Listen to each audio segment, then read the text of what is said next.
jāsaka, tomēr iekšā sirdīties mākslinieks. Tas, laikam, ir ģenētiski. Otrs, varbūt šī pieeja, ka, ja mēs ejam it kā tā tēlēni, mēs raugamies uz horizontu.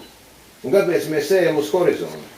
Nevis tāpēc, ka tur viss tagad beigsies, jo mēs ejam uz horizontu, un pa ceļam mēs ieraugam jaunu horizontu. Un mēs ejam uz nākošo šo horizontu, un tāpēc arī šis ceļš nekad nebeidzas.